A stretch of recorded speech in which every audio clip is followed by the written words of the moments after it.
दोस्तों, अगर आपने हमारे चैनल गजब कहानी को अब तक सब्सक्राइब नहीं किया तो इस रेड बटन को दबाकर सब्सक्राइब कर लीजिए।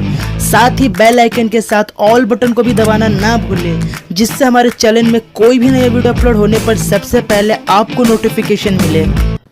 दोस्तों, 572 वर्ग किलोमीटर में फैला आइल ऑफ मैन दुनिया के उन देशों में से एक है जो आज भी अंग्रेजों का गुलाम देश है। इस देश की जनसंख्या मात्र 84,584 है, जिसे दुनिया के सबसे कम जनसंख्या वाले देशों में से एक बनाता है।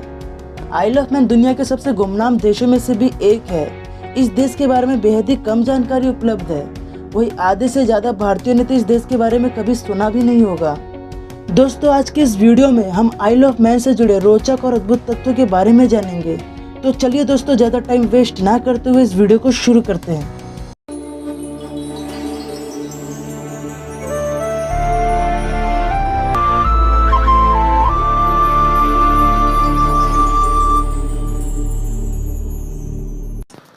दोस्तों, बात करें आइल ऑफ मैन के इतिहास के बारे में तो आज से करीब 8,500 साल पहले इस द्वीपीय देश का निर्माण हुआ।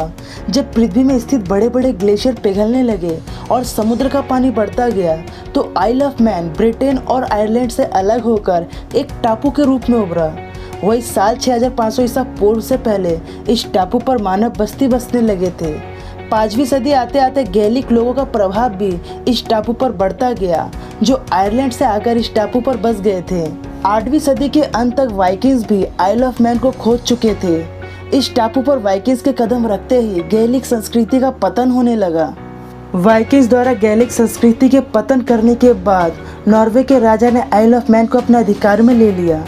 लेकिन साल 1266 में नॉर्वे के राजा किंग मैग्नस 4 ने जंग में हारते हुए स्कॉटलैंड के राजा को Isle of Man Treaty of Perth में दे दिया।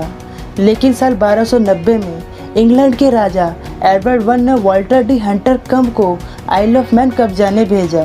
वाल्टर डी हंटर कम्प के आइल ऑफ मैन कब्जाने के बाद स्कॉटलैंड ने साल 1313 में दोबारा इस टापू को 5 सप्ताह के लिए अपने अधिकार में ले लिया। स्कॉटलैंड और इंग्लैंड के बीच ये दौर करीब साल 1399 तक चलता रहा, जब तक इंग्लैंड ने इसे आखिरी बार जीत नहीं लिया।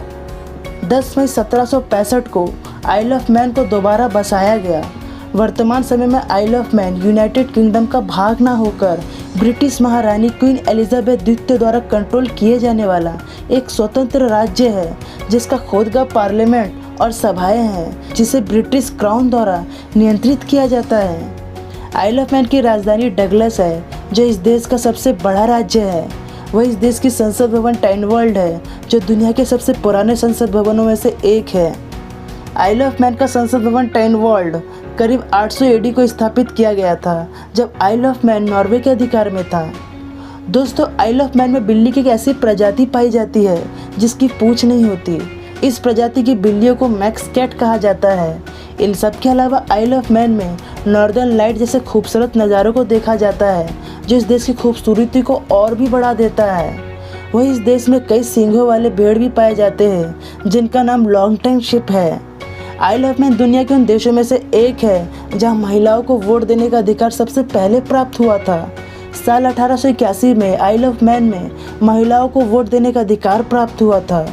दोस्तों, आइल ऑफ मैन में एक ऐसा पानी निकालने वाला व्हील भी पाया जाता है, जिसका प्रयोग पिछले 100 साल से भी किया जा रहा है। इस व्हील का नाम लेक्सी व्हील है, जो दुनिया का सबसे बड़ा और पुराना पानी निकालने वाला व्हील है, जिसका प्रयोग खदानों में पानी भेजने के लिए किया जाता था।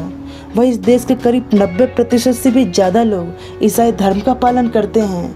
वर्तमान समय में आइल ऑफ मैन को एक देश का दर्जा ना देकर ब्रिटिश क्राउन द्वारा शासित ब्रिटेन के एक राज्य के रूप में माना जाता है, जिसे साल 1399 से ही ब्रिटेन द्वारा कंट्रोल किया जा रहा है।